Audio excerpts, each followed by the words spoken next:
Olá, está no ar Porto 360 Entrevista, nosso espaço semanal para debater assuntos importantes em relação aos portos internacionais, portos do Brasil e principalmente em relação ao Porto de Santos. Você já sabe, não custa lembrar, o Porto 360 Entrevista é uma realização do Grupo Tribuna em parceria com a CBN. Porto 360. Patrocínio.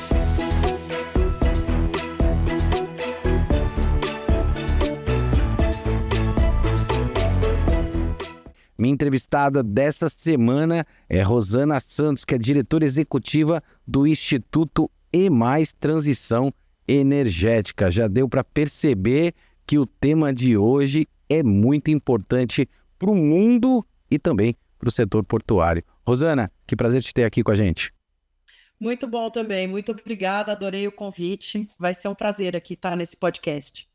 Rosana, quero começar com a tua fala no primeiro encontro Porto e Mar, que deixou toda a plateia, um evento que estava com a plateia ali completamente lotada, né? Um evento lotado e deixou todo mundo perplexo com a tua fala em relação a essa questão da descarbonização e principalmente dessa relação de transição energética com a industrialização do Brasil, as oportunidades que existem e também como o mundo se comporta hoje. Queria que você repetisse essa tua fala, essa tua colocação, que foi muito importante e gerou muito debate e muitos dos painelistas presentes utilizaram dessa tua fala para que a gente pudesse debater ao longo do evento.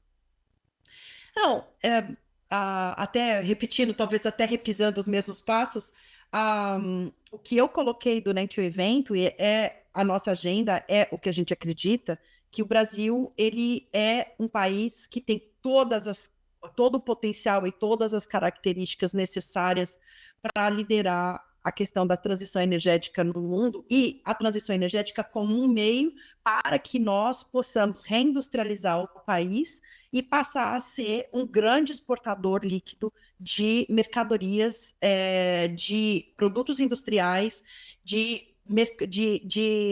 com maior valor agregado para o resto do mundo. E aí, obviamente, quando você fala resto do mundo, você começa a ver a importância dos portos nisso, que na verdade serão as portas para que a gente acesse esse mercado global, que se nós fizermos tudo direitinho e soubermos aproveitar essa oportunidade, será a nossa grande possibilidade de reindustrializar o país, criar um parque industrial mais complexo, criar PIB industrial para o nosso país e, principalmente, trazer de volta muitos empregos de qualidade, empregos que poderão ser bastante importantes até para a nossa juventude, para nosso desenvolvimento como sociedade.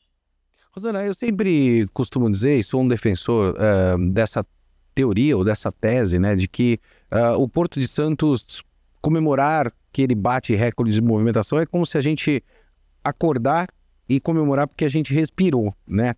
O Porto de Santos, ele sempre vai bater recordes de movimentação, fruto, né, do seu posicionamento estratégico que a gente tem e até propriamente da eficiência operacional. Isso vem dessa demanda do commodities, que a gente bem sabe, né? O agro do Brasil, ele cresceu e cresceu vertiginosamente, mas na verdade a gente exporta o café a $1, por exemplo, né? Industrializa esse café na Alemanha, que vende de volta esse café para nós a $10. E aí vai minha pergunta, por que a gente exporta o minério de ferro, né, para um país como a Coreia do Sul, que possui fábricas, né, com combustíveis fósseis, né, uma vez que o Brasil tem a possibilidade de construir fábricas e se utilizar de uma matriz completamente limpa, né, e exportar cargas de valor mais agregado do que necessariamente só o commodities como a gente exporta hoje. Essa é a janela de oportunidade que a gente está falando?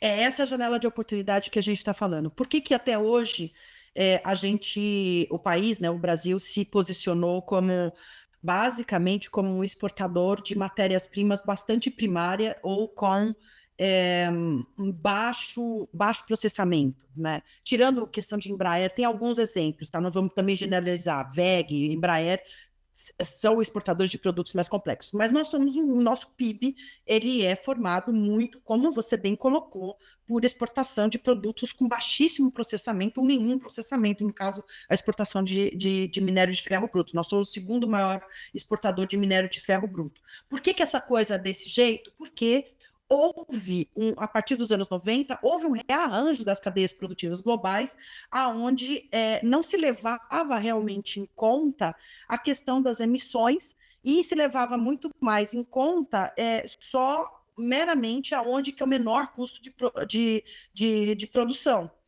Agora que essa questão das emissões entra de volta na pauta com força, e olha, tá aí, não precisamos ficar repisando esse assunto, a gente vê de novo, abrir uma janela de oportunidade para a gente repensar como que essas cadeias de suprimento globais são formadas. E o Brasil tentar recuperar para si parte do valor agregado dessas cadeias que estão sendo, na verdade, adquiridos por outras geografias que absorvem e compram o nosso produto primário.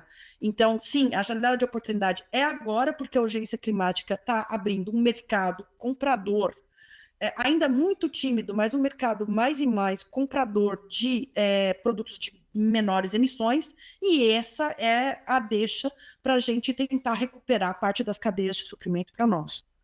A gente bem sabe que o lobby, ele faz parte das políticas públicas, não é um privilégio só do Brasil, a gente bem sabe que isso acontece ao longo do mundo. E evidentemente que onde você tem o capital, e o capital com muita voracidade, né? Ele se comporta dessa forma financeiramente em todas as partes do mundo, existe o protecionismo, né? Ou o feudalismo, vamos dizer assim, de determinados mercados. E o agro, ele vai se proteger. Quem é responsável por criar uma política pública disruptiva para que isso efetivamente ocorra? Porque de um lado você tem o capital, ou seja, você tem um mercado que fatura, rentabiliza, você tem uma concentração de renda, isso é um fato, né, desse mercado, mas quando você tem a possibilidade de abrir este mercado, você tem a mudança. Toda vez que existe a mudança, você tem o risco, e aí o capital precisa mitigar o risco. Quem é responsável por fazer essa disrupção, né, desse modelo que a gente tem hoje, criando novas políticas públicas com essa percepção que você acabou de colocar da reindustrialização, Rosana?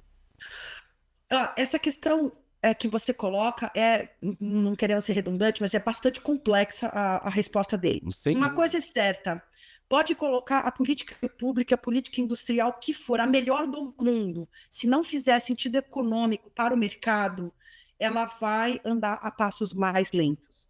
Então, o primeiro grande passo, o primeiro grande plano da gente conseguir transformar é começar a pensar em modelos de negócio que façam sentido econômico. O que eu quero dizer com isso? Né? Outras geografias, elas vão começar a ficar necessitadas de produtos de menores emissões. Vão tentar proteger os seus mercados e a sua indústria, porque também lá tem famílias e tem empregos. Não é só aqui que tem família e emprego, em todo lugar do mundo tem família e tem emprego. E tem capital. Então, há uma questão de geopolítica aí. Mas o fato é o seguinte, se atender ao Net Zero em 2050, que é o que foi assinado no Acordo de Paris, e que os países aderiram, alguns em 2050, outros em 2060, mas assim, por aí, o mundo assinou e se colocou de acordo de atender o Net Zero em 2050. Se isso for o que a gente quer, essas outras geografias, elas provavelmente vão chegar, cedo ou tarde, à conclusão de que sozinhas elas não vão conseguir descarbonizar suas economias, elas vão precisar de ajuda de outros países. E essa ajuda, ela não pode ser simplesmente continuar comprando matéria-prima com baixo valor agregado e, portanto, de emissões por tonelada de produto produzido bastante alta quando chega quando você está falando dos países da onde essas mercadorias estão chegando, essas nossas mercadorias primárias estão chegando. Então, essas outras geografias também vão ter que se flexibilizar um pouco. E aí é que surge o mercado. Se a gente conseguir entender aonde estão esses mercados, porque não é em todo lugar, é um pouco a pouco. E, junto com isso, montar uma política pública, aí você tem as duas partes dessa política industrial, quero dizer, para esse sentido. Aí você tem as duas partes dessa equação. Só política industrial não resolve e só mercado não resolve. Precisa das duas coisas. E hoje nós temos um pouco uma política industrial que parece que está tendendo para esse caminho, mas ainda não tem ações realmente delineadas, efetivas, mas o mercado não está lá ainda tão claro. Então, nós temos que ter essas duas partes da equação. Perfeito, Rosana. Indo nessa linha de raciocínio, né, que você está colocando, eu preciso trazer mais uma reflexão. Qual seria um modelo ideal, né, que a gente pudesse olhar para que... Eu aprendi na vida que grandes problemas a gente precisa fatiar, né, e resolver esse grande problema em pequenos problemas. Qual é a atração que a gente precisa dar para que a gente dê esse passo efetivo em relação ao que a gente está debatendo agora? Também, de novo, uma equação com diversas formas Claro. diversas variáveis, né? Primeiro como país, a gente entender que, pelo menos para algumas cadeias de suprimento mais estratégicas, vale a pena a gente se posicionar internacionalmente e mesmo nacionalmente de forma mais incisiva, querendo dizer que a gente quer entrar mais a fundo na cadeia, ou seja, adensar a cadeia no nosso país. Então, a gente precisa sair do discurso, né, da gente falar, e eu mesmo não estou falando aqui como discurso, né, precisa sair disso e realmente escolher aonde a gente vai apostar e começar a se posicionar muito forte internacionalmente e domesticamente para que surja o mercado para essa nova indústria nossa, tá? Esse é um primeiro passo bem importante. O segundo passo bem importante ao menos nessas coisas que forem acordadas, a gente não ter políticas muito díspares, assim, o Congresso puxa para um lado, o Executivo puxa para o outro, a gente precisa começar a remar todo mundo mais ou menos para o mesmo lado.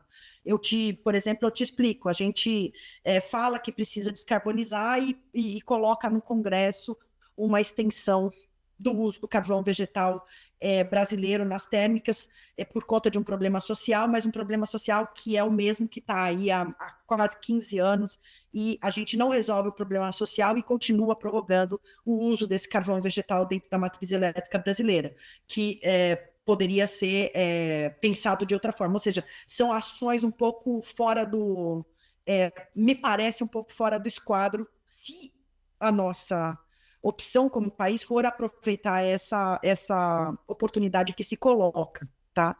Então, a primeira coisa é direção, escolha de quais são os setores que a gente vai defender e partir para uma política industrial que ajude esse setor a alcançar o mercado. E entender quais são as barreiras para que isso aconteça. E uma segunda coisa... Depois eu tenho uma terceira coisa que é relativa a Porto, bem rapidinho.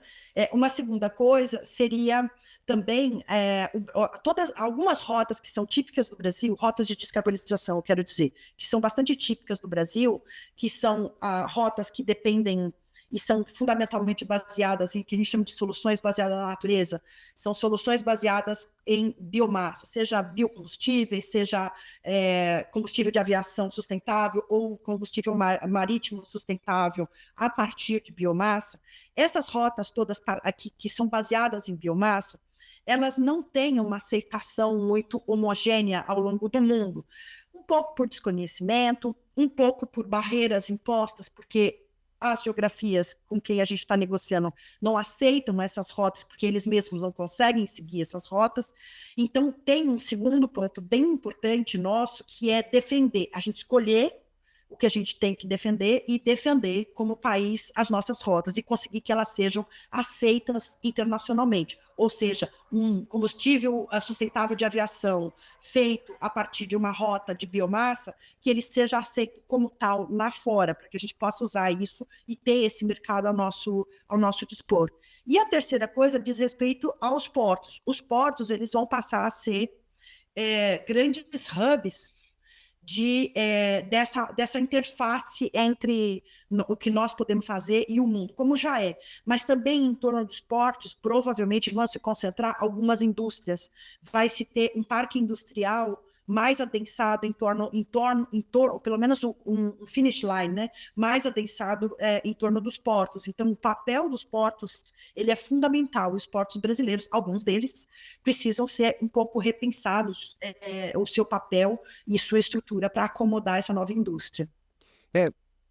Eu sei que a equação é complexa, mas o tema é extremamente importante no momento que a gente está vivendo, apesar de toda a mídia já vem alarmando, né? Tudo que a gente está vivendo, tudo que está acontecendo. E, francamente falando, eu queria até fazer um pequeno recorte aqui, porque como a gente está na área de comunicação, as pessoas acabam me abordando nas ruas, né, e fazendo questionamentos com tudo aquilo que se vê, porque também é uma enxurrada de informação gigantesca em relação a essa questão da proteção do meio ambiente, mas eu vejo uma miopia muito grande, até propriamente das políticas públicas que são levadas para a sociedade, tá, Rosana? Eu tive mais recentemente agora em Tel Aviv e vi uma série de motos elétricas, patinetes elétricos, né, trabalhando a mobilidade de uma maneira sustentável, né, ao invés de combustíveis fósseis. Aqui em Santos, particularmente, nós já estamos regulando,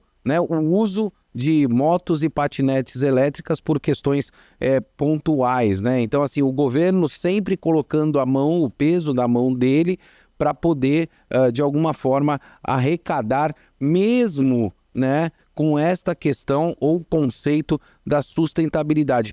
Isso é um erro de percurso, o governo, né, colocar a mão, né, essa mão pesada de tributos em cima, principalmente de iniciativas que sejam sustentáveis? Se a iniciativa ela é efetivamente uma iniciativa sustentável e você está, através de tributos, segurando injustificadamente o desenvolver dessa iniciativa, sim. Mas eu sempre faço uma reflexão aqui, que é o seguinte: para o Brasil, talvez a eletrificação do transporte, principalmente do transporte individual, eu não estou dizendo de patinete e bicicleta, tá? Mas a eletrificação do transporte... Um exemplo, tá, Rosana? Foi um exemplo, tá? Mas a eletrificação do transporte ou essa tendência que o mundo tem de usar essa eletrificação do transporte como a solução para a descarbonização do transporte, principalmente do transporte individual, para o Brasil, essa talvez não seja a solução de mínimo custo. Tem diversas implicações para o Brasil em eletrificar 100% de sua frota de veículos. Primeiro que isso eu não vejo nem como possível uma coisa dessa, porque o nosso sistema elétrico, ele nem conseguiria, a infraestrutura nem conseguiria dar conta de abastecer todos esses veículos. Então, o que eu quero dizer com isso é o seguinte, que quando é injustificado pesar a mão, segurar uma tecnologia, fazer uma barreira, que a gente chama de barreira tarifária, né, no caso, a uma tecnologia injustificadamente, aí não está certo. Mas o governo também defender um pouco a invasão de alguma tecnologia que vai prejudicar algo que o Brasil faz melhor, aí eu acho que a gente tem que pensar. Outros países fazem isso também.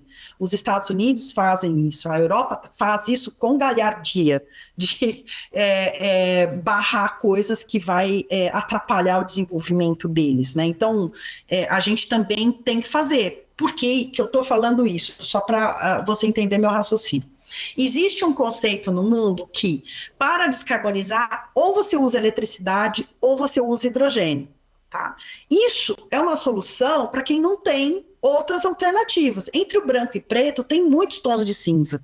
E nós, no Brasil, o sul global em geral, tem muitas soluções, outras que não é só eletricidade ou hidrogênio. Ambas bem caro de você avançar com elas. Então, a gente tem que aproveitar tudo que a gente tem, todo o nosso potencial das biomassas em geral para as rotas de descarbonização.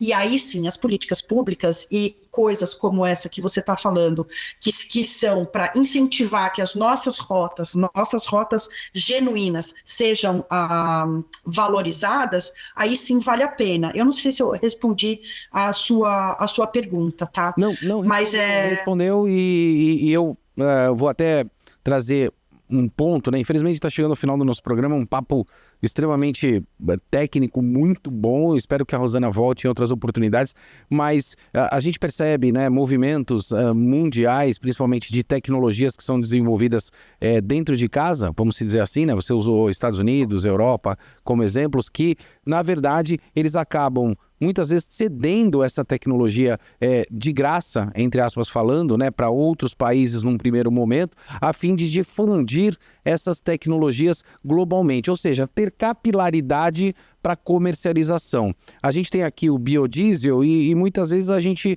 talvez não consiga emplacar isso na indústria, seja ela automotiva ou até na indústria naval. Se eu estiver falando alguma bobagem, você me corrige aqui, Rosana, porque não tem capilaridade. A gente está olhando só para o mercado interno e muitas vezes aqui no Brasil, me desculpa essa minha colocação, mas é a minha opinião, muitas vezes a gente olha só para dentro do próprio umbigo, né? A gente não tem capilaridade, a gente não aprende a se relacionar com o mundo e ter estratégia de negócios efetivas, seja no mercado que for, principalmente no mercado portuário marítimo, que é globalizado. Daí um pouco que eu coloquei logo no início do nosso bate-papo, a necessidade da gente avançar, era o ponto 2, né, das minhas observações. Primeiro, avançar, forçando com que nossas rotas sejam, de alguma forma, reconhecidas, e segundo, avançar no mercado internacional, justamente essa capilaridade que você mencionou. Porque o ceder tecnologias de graça, o de graça é bem entre aspas, porque na hora que você passa a usar uma tecnologia importada, você fica absolutamente dependente também de importações e de reparos e de tudo que vem junto com aquela tecnologia. Não é de graça, nunca é, né? Então, por isso que a gente precisa não inventar a roda, mas defender com unhas e dentes as coisas que não são peculiares, principalmente as soluções que são as soluções baseadas na natureza, né?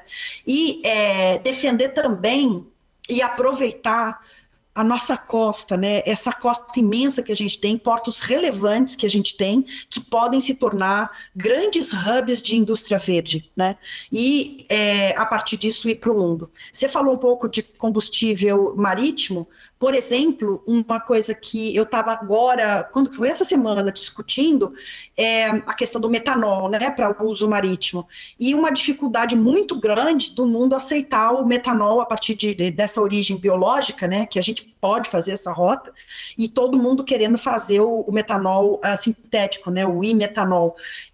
Que é uma rota bem menos eficiente, bem menos pronta, né? Nós temos uma rota quase ready to go e tem uma outra rota que não está tão ready to go, mas assim, por que essa nossa rota não é aceita? Né? Porque a gente pode vir abocanhar um pedaço grande do mercado internacional? Fica a reflexão. É isso aí, é isso aí. É o protecionismo do próprio mercado e talvez muitas vezes falta da estratégia interna aqui de como realmente furar. De gritar alto, né? Gritar alto, furar essa bolha, comunicar, impor e assim sucessivamente. Talvez se a gente vier a fazer isso, quem sabe a gente vai ter a Terceira Guerra Mundial acontecendo, né? Países passam por guerras, principalmente por questões comerciais também. Brincadeiras à parte. Rosana, obrigado pela tua presença e quero te parabenizar, colunista do jornal A Tribuna, a partir desse mês. Seja muito bem-vinda a bordo. Muito obrigada, vai ser um prazer. Eu vou ficando por aqui, como você bem sabe, sempre movimentando muito mais do que informação. Forte abraço, até semana que vem. Porto 360. Patrocínio